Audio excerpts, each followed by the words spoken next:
大家好，我係大圍金輝鐘錶韓諾穎。今日翻咗隻 Fantasy Arnico 嘅 La Viade GMT 限量版，全球限量500隻。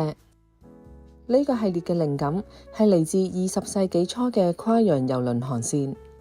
今次用上呢隻紫色同埋藍色嘅錶盤，正正就係古董航海地圖嘅色調，夠晒神秘、穩重又有探險嘅感覺。而且佢唔係得個樣，仲係一隻真正嘅 GMT。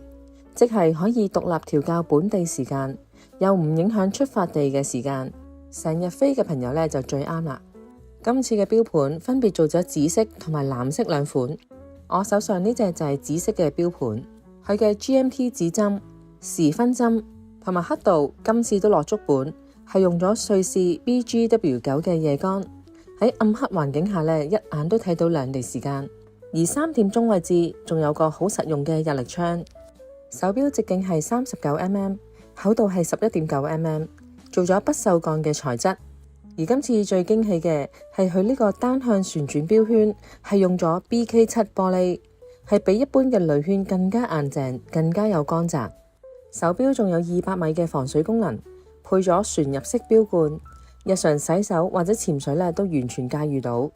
配置咗防反光藍寶石玻璃，陽光下睇時間咧都依然清晰。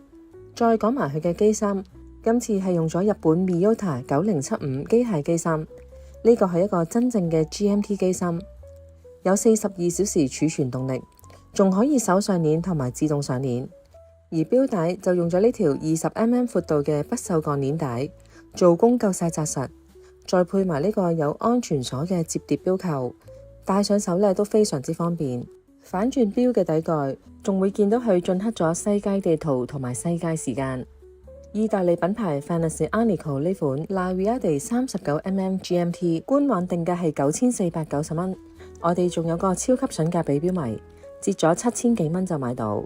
如果你有興趣收藏呢款咁靚嘅 GMT， 咁就要快啲上嚟我哋大圍金輝錶行試下啦。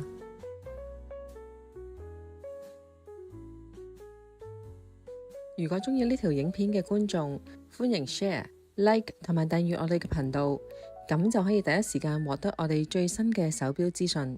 今集介紹到呢度，下集見。